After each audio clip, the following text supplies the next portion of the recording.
இயக்குனர் ஆனந்த் அவர்களுக்கு நன்றி. இந்த நிகழ்ச்சிக்கு ஒத்துழைப்பு தந்த பாரத் போஸ் சிவகுமார் அவர்களுக்கு ஜெகன் விஸ்வா அவர்கள் சால்வனிக்குமார் அன்போடு கேட்டுக்கொள்கிறோம். இந்த நேரத்தில்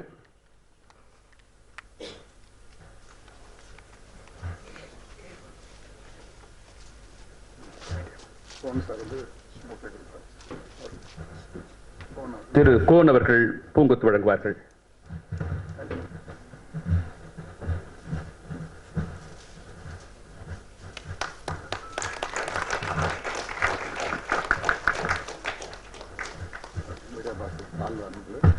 மீடியா பாஸ்கர் அவர்களுக்கு அன்பவர்கள் சால்வை அணிவிக்க அண்ணா டிவி ஜெயின் அவர்கள் பூங்கொத்து வழங்குகிறார்கள்.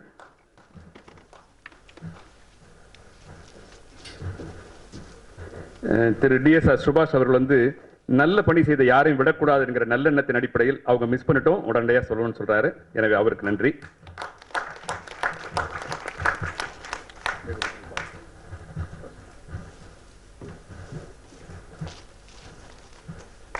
நன்றி. அடுத்து வருகிறார். தொலைக்காட்சியில் அப்படியே ரிமோட்டை மாத்தி மாத்தி பார்த்துட்டே வந்தோம்னா திடீர்னு ஒரு டிவியில பாத்தீங்கன்னா அப்படியே நெஞ்சு அப்படியே தொண்டை வலிக்காத இருக்கு, என்னடா இப்படி பேசுறாரு அப்படிங்கிற மாதிரி இருக்கும். திருப்பி வேற பக்கம் போலாம் பார்த்தா இல்லையே நல்லா பேசுறாரு அந்த மனுஷன், டிவி வேற பக்கம் போக தோணாது, திருப்பி இந்த பக்கம் வரும், எப்படா இந்த மனுஷன் இப்படி எல்லாம் பேசுறாரு அப்படிங்கிற அளவுக்கு தான் சொல்ல வர கருத்தை ஆணித்தரமாக அழுத்தமாக மக்கள் மனதிலே பதியுமாறு மிக அற்புதமாக பேசக்கூடிய ஒரு பேச்சாளர் திரு பாஸ்கர் அவர்கள். நீதியின் குரல் பாஸ்கர் அவர்கள் தன்னுடைய கருத்தை இங்கே ஆணித்தரமாக வைக்க வருகிறார். பலத்த கரகோஷத்து மத்தியில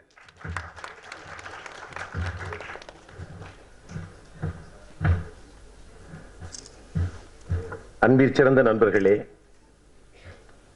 RKV பிலிம் அண்ட் டெலிவிஷன் நிறுவனமும் தமிழ்நாடு யூனியன் ஆஃப் ஜேர்னலிஸ்ட் இணைந்து தங்க மீன்கள் படத்திற்கு பாராட்டு விழா நிகழ்ச்சியினை ஏற்பாடு செய்திருக்கிறார்கள்.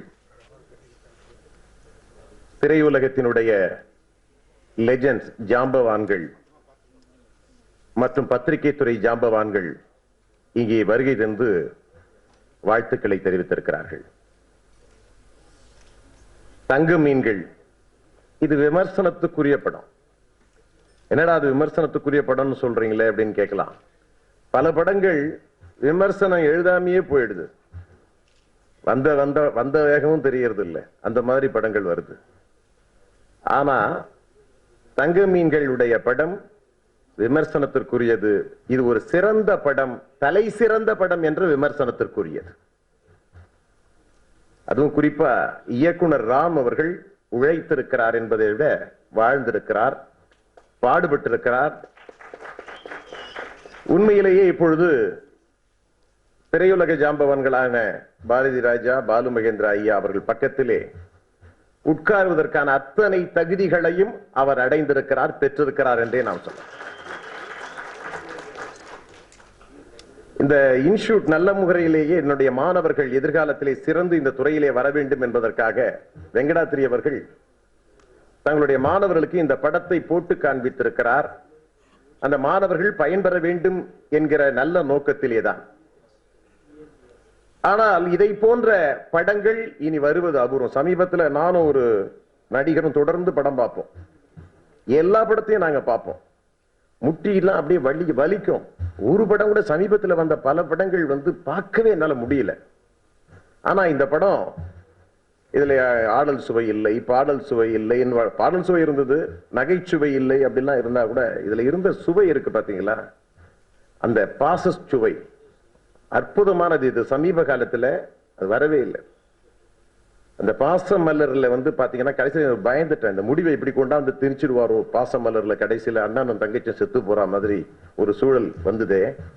அது மாதிரி ஒரு சூழலை தங்க மீன்கள் அப்பாவும் மகளும் உள்ள போய் முழுகிற அந்த காட்சி, அது பாசமலர் மாதிரியே போய் அது அண்ணன் தங்கச்சி, இது அப்பா மகள் அப்படின்ற மாதிரி ஆயிடுமோன்னு நினைச்சேன். இல்ல, அந்த அந்த அந்த அந்த திருப்பு முனை தான் இந்த படத்தினுடைய வெற்றிக்கு ஒரு பெரிய காரணம் என்றே நான் கருதுகிறேன். பொதுவா இங்க பாரதி ராஜா அவருடைய படங்கள் பாத்தீங்கன்னா கிழக்கு சீமையிலே, மண் வாசனை படத்துல நான் கல்லூரி பருவத்தில் இருக்கிற பொழுது அப்படியே கலங்கி பார்த்திருக்கிறேன். அப்படியே என்னையே அறியாமல் அது உள்ள வந்து அதாவது உண்மையிலேயே அந்த கலைஞத்தனம் இருக்கிறவர்களுக்கு, கலை ஆர்வம் உள்ளவர்களுக்கு அந்த திரைப்படங்கள் பார்த்தார்கள் என்று சொன்னால் கண்களிலே அழுகை தன்னை மீறி வந்துவிடும். அதே போல ஐயா பாலு மகேந்திரா இருக்கிறார். நான் தொலைக்காட்சி துவங்குகிற பொழுது அந்த தொலைக்காட்சிக்கு மென்பொருள் சாப்ட்வேர் எப்படின்னு அலைஞ்ச பொழுது அவருடைய கதை நேரம், ஏற்கனவே ஒரு தொலைக்காட்சியிலே வந்த அந்த தொடர் தான் கதை நேரம். அந்த கதை நேரத்தை வாங்கித்தான் கொஞ்ச காலம் அந்த தொலைக்காட்சியிலே காலம் தள்ளினேன். காரணம் ஒழுக்கம், நன்மதிப்பு, பண்பாடு. இது மாதிரி பாத்தீங்கன்னா எனக்கு ரொம்ப ஆச்சரியம். இப்ப எப்படி தொலைக்காட்சி படங்கள் எடுக்கிறீங்களேன்றது ஆச்சரியம். ஏன்னா நானும் படத்துறையிலே கொஞ்சம் தொடர்புடையவனாகத்தான் இருக்கிறேன், தயாரித்தும் பார்த்திருக்கிறேன். ஆனா இப்ப வந்து ராம் இந்த படத்தை தயாரித்தார். தொடர்ந்து இவருக்கு படங்கள் கிடைக்க வேண்டும் அல்லது இவரே தயாரிக்க வேண்டும். இந்த படத்தை பார்த்து பல பேர் நம்பிக்கையுடன் இவரிடத்திலே படத்தை ஒப்படைப்பார்கள், ஒப்படைக்க வேண்டும். ஒரு ஆரோக்கியமான சினிமா ராம் போன்றவர்கள் கையிலே தான் இருக்கிறது. ஆனால் இன்றைய சூழ்நிலையில் பாத்தீங்கன்னா, நான் ஆரம்பத்தில் ஒரு தொலைக்காட்சி தொடங்குறதுக்கு என்கிட்ட கேட்டாங்க, இப்போ சார் நீங்க ஒரு 4-5 தொலைக்காட்சியில உருவாக்கி கொடுத்துருக்கிறீங்க. நான் சொன்னேன், ஒரு படம் எடுக்கிறத விட நீங்க ஒரு தொலைக்காட்சி ஆரம்பிச்சிடலாமே அப்படின்னு சொல்லுவேன் நான். ஏன்னா அந்த தொலைக்காட்சி ஆரம்பிக்கும் பொழுது நான் வெறும் 5 லட்சம் ரூபாயில ஒரு தொலைக்காட்சி ஆரம்பிச்சு கொடுத்துருக்கிறேன். அதுக்கு பிறகு 5 கோடி ரூபாயில ஒரு தொலைக்காட்சி ஆரம்பிச்சு கொடுத்துருக்கிறேன். ஆனா இன்னைக்கு ஒரு தொலைக்காட்சியை நடத்தணும்னு சொன்னா 500 கோடி இருந்தாலும் சரி, 5000 கோடி ரூபாய் இருந்தாலும் சரி, தொலைக்காட்சி நடத்த முடியாது. ஆனா அதே நேரத்தில் வெறும் 5 லட்சம் ரூபாய் வைத்து கூட தொலைக்காட்சியை நாம் நடத்த முடியும். அப்பதான் நினைப்பேன், பேசாம இவங்க படம் எடுக்கிறத விட ஒரு தொலைக்காட்சி நடத்தலாமே. நான் கூட பாரதி ராஜா ஐயாவோட படங்கள்லாம் பார்த்து, இது தொடர்கள்லாம் பார்த்துட்டு இருக்கேன். அவர் அப்ப 5 லட்சம்னா ஒரு தொடர் எடுக்கிறதுக்கே அவர் 5 லட்சம் ரூபாய் செலவு பண்ணுவார். அவர் நினைச்சிருந்தாருன்னா ஒரு தொலைக்காட்சி, ராஜா தொலைக்காட்சின்னு ஆரம்பிச்சிருக்கலாம். அப்பெல்லாம் அவங்க தொலைக்காட்சி எல்லாம் பெருசா நினைக்கல. இன்னைக்கு பாத்தீங்கன்னா தொலைக்காட்சிகள் வைத்திருக்கிறவர்கள் ஆட்சியை பிடிக்கலாம், அரசியல் கட்சி நடத்தலாம் என்கிற ஒரு சூழ்நிலை இருக்கிறது. ஆகவே திரைப்பட தயாரிக்க வருகிறவர்களுக்கு நான் சொல்லிக் கொள்வதெல்லாம் கொஞ்சம் தொலைக்காட்சியை பற்றியும் சிந்தியுங்கள். ஏன்னா எதிர்காலம் இப்படியே போயிடாது. இந்த டிடிஎச், இந்த சேட்டிலைட், இந்த உலகத்திலே போகாது. மாறுதல் நிறைய ஏற்படும். ராம் போன்றவர்களுக்கான நல்ல வாய்ப்புகளை நாம் உருவாக்கி கொடுக்க வேண்டும். ஏன்னா இன்னைக்கு வந்து திரை உலகத்திலே வந்து அப்படியே திசை கெட்டு போயிருக்கிறது. நடிகர்கள் இன்னைக்கு வரம்பு மீறி இன்னைக்கு இப்ப தொகைகளை கேட்க ஆரம்பித்திருக்கிறார். அவங்களே பல நேரத்தில் புலம்பி இருக்கிறாங்க, அவர்களே புலம்பி இருக்கிறார்கள். இது மாதிரி வரம்பு மீறி கேட்கறதால எங்களால் பணம் பண்ண முடியல. இன்னைக்கு சமீபத்தில் இருக்கக்கூடிய நெருக்கடிகள்லாம் உங்களுக்கு நல்லாவே தெரியும். அந்த நெருக்கடிகளின் மூலமாக இவ்வளவு படம் கொடுத்து நஷ்டம் ஏற்பட்டு இனிமேல் நாங்க சினிமா தயாரிக்கவே மாட்டோம் அப்படின்னு. எனக்கு கூட ஆச்சரியமா இருக்கு, ராம் வந்து எப்படி எதை நம்பி இந்த படத்தை எடுத்தார் அப்படின்னு சொல்லி. விருதுக்காக வேறு படமா அப்படின்னு சொன்னா, விருதுகள் இன்றைக்கு யாரு வேணாலும் கொடுப்பாங்க. ஒரு ஆட்சி வந்ததுன்னா அந்த ஆட்சியை சார்ந்தவர்கள் எல்லோருக்கும் விருது. நான் கூட தொலைக்காட்சியில பல நேரத்தில் எடுத்தேன். கலைமாமணி விருது யார் யாருக்கெல்லாம் எப்படி கொடுக்குறீங்கன்னு அந்த கமிட்டியை கூப்பிட்டு நான் கேட்கேன். அப்ப கேட்கும் போது அவர் சொன்னார், உங்களுக்கு கூட அந்த விருது கிடைப்பதற்கான வாய்ப்பு இருக்கிறது, பார்த்து அளந்து பேசுங்கள் அப்படின்னு சொன்னார். அதனால இந்த விருதுகள் என்பது வந்து பாத்தீங்கன்னா, அதுக்குதான் பாத்தீங்கன்னா அரசை சார்ந்த விருதுகள் என்று மாறி இப்ப என்ன போச்சுன்னா, பல நிறுவனங்கள், இப்ப நம்ம வசீகரன் மாதிரி பல நிறுவனங்கள் விருது கொடுத்தா போதும், அங்க போட்டோ மாட்டி வச்சிருக்க போறீங்க, பிரமாதமா இருக்க போகுது. ஆகவே இன்றைக்கு எப்பெல்லாம் எல்லாம் வந்து இப்போ வந்து உலகமே வந்து தனியார் மயமாகி போச்சு. ஆகவே தனியார்கள் விருது கொடுத்தாலும் அது அரசு கொடுக்கக்கூடிய விருதை காட்டிலும் விழா பிரமாதமா நடத்திட்டாங்கன்னா அரசு விழாவை காட்டிலும் இது சிறப்பான விழாவாக அமைந்துவிடும். ஆகவே இங்கே தனியார் மயத்தை நாம் ஆதரிக்க வேண்டிய கட்டாயத்திலே நாம் இருக்கிறோம்.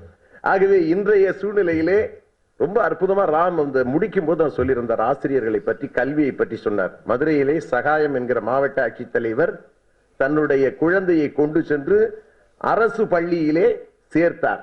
அதுக்கு பிறகு அவர் மாற்றல் ஆயிட்ட பிறகு அவர்கிட்ட கேட்டாங்க, மாற்றல் ஆயிட்ட பிறகு அங்க அரசு பள்ளியில சேர்க்க முடியாத ஒரு சூழ்நிலை ஏற்பட்டு போச்சு, பிள்ளை எங்க இருந்தாலும் படிக்கிறன்னு ஒரு சூழல் இருந்ததுன்னா அந்த சூழலுக்கேற்ற வகையிலே பிள்ளை படிக்க முடியும் என்று மாவட்ட ஆட்சித்தலைவர் சகாயம் குறிப்பிட்டு சொல்லியிருந்தார். அவருக்கு நாம் பாராட்டுகளை தெரிவித்துக் கொண்டிருக்கிறோம். அந்த கருத்தை இன்றைக்கு தன்னுடைய முடிவிலே ராம் அவர்கள் வைத்திருக்கிறார்.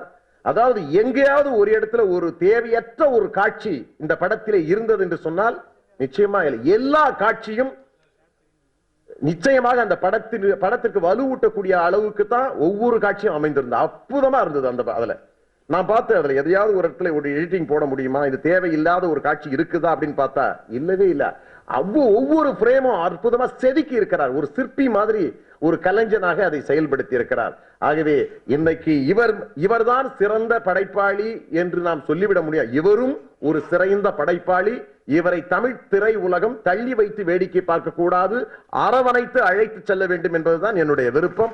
ஆகவே சுபாஷ் அவர்கள், வெங்கடாத்திரி அவர்களுக்கும் நன்றியை சொல்லிக் கொள்கிறேன். இம்மாதிரியாக நிறைய கலைஞர்களையும் இயக்குநர்களையும் தமிழ் திரையுலகத்தையும் நீங்கள் விருதுகளை வழங்கி இப்படிப்பட்ட மாணவர்கள், எதிர்கால மாணவர்களுக்கு ஒரு படிப்பினையாக இதையெல்லாம் உருவாக்க வேண்டும் என்று கேட்டுக்கொண்டு வாய்ப்புக்கு நன்றி விடைபெற்றுக் கொள்கிறேன். நன்றி, வணக்கம்.